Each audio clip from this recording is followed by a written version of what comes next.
다음 사연 한번 확인해 보겠습니다. 네, 국민주로 불리는 삼땡 전자주식을 300주 가지고 있습니다. 손해가 꽤 크지만 오를 때까지 가지고 있을 생각입니다. 이왕 기다리는 김에 주가가 쌀 때 12살 아들에게 증여하면 어떨까 고민 중입니다. 주가가 내려갔을 때 증여하는 게 좋지 않을까 싶어서요. 세무사님들의 생각은 어떤가요? 혹시 유의할 점이 있을까요? 이 증여 후 주가가 크게 오르면 그때 제가 매도하라고 권하는 건 문제가 없을까요?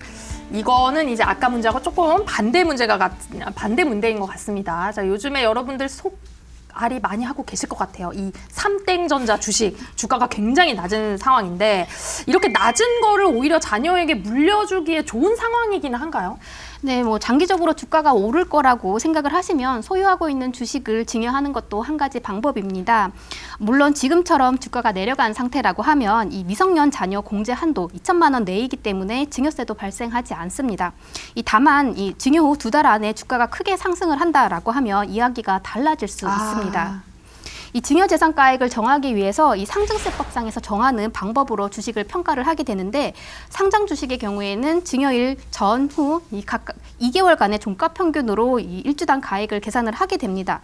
그래서 증여 후 2개월이 지나야 증여재산가액이 확정이 되기 때문에 이런 불확실성이 싫다 하는 분들은 차라리 주식을 매도 후 현금으로 증여를 하고 이 자녀의 증권계좌에서 직접 매입을 하는 것도 한 가지 방법이 되겠습니다.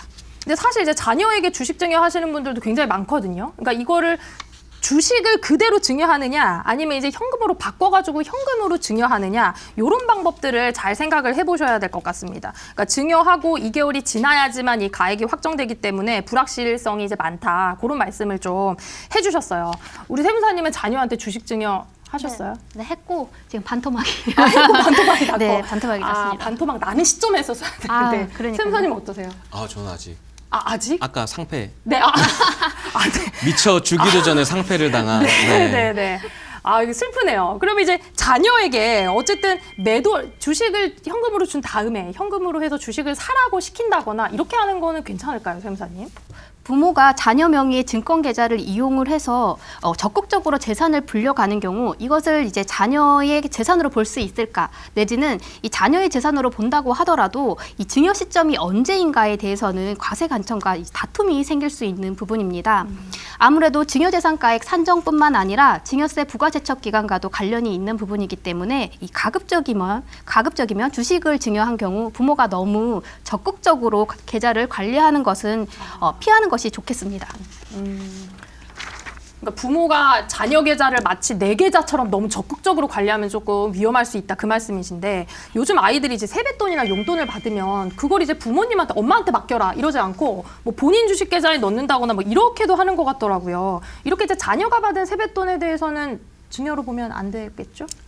우선 미성년자 자녀한테 저희가 줄 수 있는 이제 세금 없이 줄 수 있는 금액은 10년 동안 2천만 원의 증여재산 공제가 있습니다.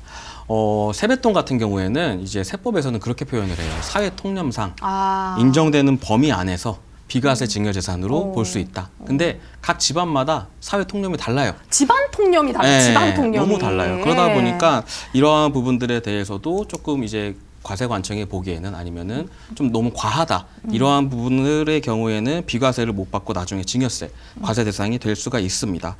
일반적으로 몇십만 원의 세뱃돈을 받는 경우에는 저희가 이러한 범위 안에 들어가기 때문에 증여세 과세가 안 되지만 정말 거액의 세뱃돈을 반복적으로 받는다. 그리고 그 반복 받은 금액을 기준으로 자산을 증식한다라고 하면 나중에 증여세 과세 대상이 될 수 있다는 점을 꼭 기억해 주시면 좋을 것 같습니다. 설날이 아닌데도 자꾸 이제 세배를 해서 세뱃돈을 받고 이렇게 늘리고 막 이런 거는 말도 안 된다. 네. 제가 사실은 이 통상적인 세뱃돈이 얼마인가 이게 너무 궁금한 거예요. 이제 설날이 얼마 안 지났는데 통상적인 세뱃돈이 얼마 정도 될 것 같아요, 세무사님? 글쎄요, 10만 원? 10만 원 정도? 세무사님 어떠세요? 정말 전 집안마다 다른 것 같아요. 네, 너무 다르더라고요. 너무 다르죠. 이게 통상적인 세뱃돈이 이제 이게 어디 평균을 냈는데 학생들이 한 7만 원 정도가 평균 세뱃돈이라 그러더라고요. 근데 이제 뭐 이게 1인당 7만 원씩 받는 거냐, 모아서 7만 원이냐, 그건 모르겠어요. 어쨌든 이런 식으로 여러분들이 조금 고려를 하셔야지 이걸 너무 거액의 돈을 넣으셔서 자녀의 재산을 대신 이렇게 운용을 한다? 이런 건 좀 주의를 하셔야 될 것 같습니다. 그런데 이렇게 세뱃돈을 어쨌든 모은 용돈을, 자녀가 모은 용돈을 주식계좌에 넣었어요. 근데 이게 이제 거래를 한 건 아닌데 잘 올랐어. 막 테슬라 이런 것처럼. 그랬을 때는 괜찮죠. 이 주식 투자로 인한 시세 차익은 증여세 과세 대상에 포함이 되지 않습니다. 이 자녀 계좌에서 발생한 수익은 모두 자녀의 몫입니다. 다만 이 앞서 말했듯이 부모의 적극적인 개입이 보인다라고 하면 이거는 또 문제가 될 소지가 있기 때문에 그 점은 유의를 하셔야 되겠습니다.